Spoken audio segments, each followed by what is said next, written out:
Assalamualaikum warahmatullahi wabarakatuh. Bismillahirrahmanirrahim. Alhamdulillah wa syukrulillah, wassalatu wassalamu ala rasulillah wa ala alihi wa ashabihi wa man tabi'ahudah, wa la hawla wa la quwata illa billah, amma ba'du.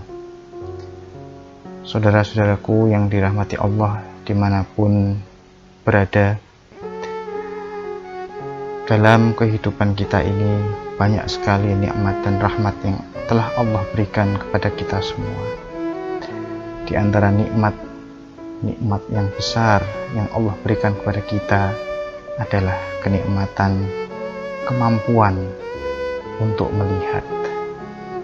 Allah ciptakan bagi kita kedua mata yang dengannya kita bisa melihat indahnya dunia, melihat tanda-tanda kebesarannya.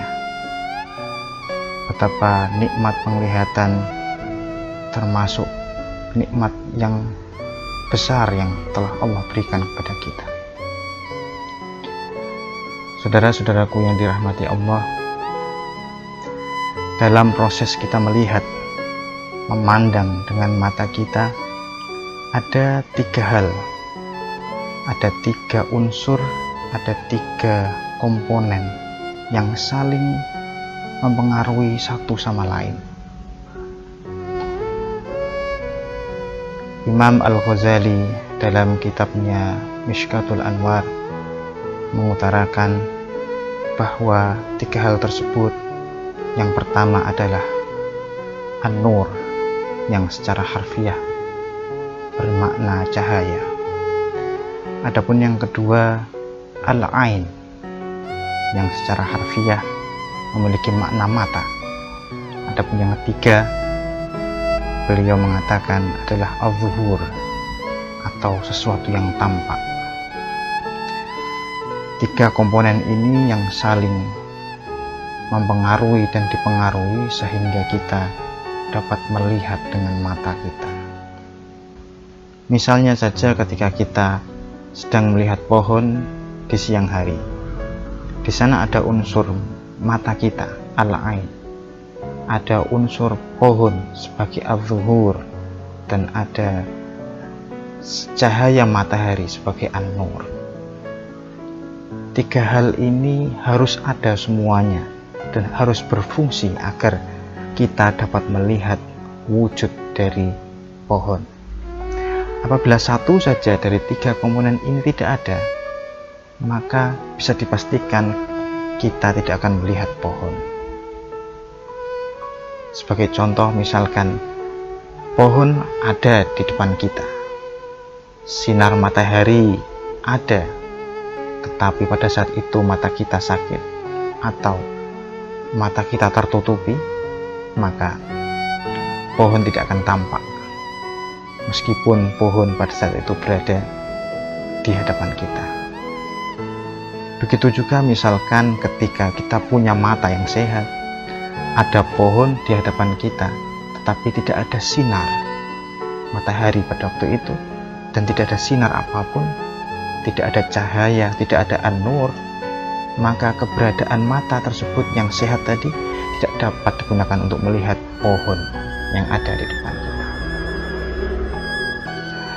Begitulah tiga komponen tersebut saling berkaitan satu sama lain agar kita dapat memandang, agar kita dapat melihat. Dalam level pemahaman yang paling mendalam, yaitu level pemahaman khawasul khawas, al-ain diidentikan sebagai mata batin, sedangkan al-zuhur dimaknai sebagai kebenaran. Adapun an-nur di sini diartikan sebagai cahaya hidayah Allah. Sama seperti level-level sebelumnya, bahwasanya tiga hal ini harus bekerja sama agar kebenaran atau al-zuhur yang berupa kebenaran tadi tampak. Kalau kita memiliki mata batin, terus kebenaran juga berada di hadapan kita, tapi kita tidak mendapatkan hidayah, cahaya Allah, maka kebenaran tidak akan tampak. Begitu juga ketika kebenaran berada di hadapan kita, cahaya hidayah Allah ada, tetapi mata batin kita pada waktu itu kotor dengan kemaksiatan, kotor dengan dosa-dosa, terhijab oleh itu semua, maka meskipun ada cahaya hidayah, meskipun ada kebenaran di hadapan kita, maka kebenaran tersebut tidak akan tampak, tidak akan dilihat oleh mata batin kita. Saudara-saudaraku yang dirahmati Allah, dari sini kita bisa memahami bahwasanya kebenaran dalam hidup kita akan tampak tak kala kita memiliki kebeningan dan kejernihan mata hati. Mata hati kita seringkali tidak mampu memahami kebenaran karena tertutupi oleh dosa-dosa yang kita kerjakan. Maka dari itu, saudara-saudaraku yang dirahmati Allah, mari kita senantiasa introspeksi diri.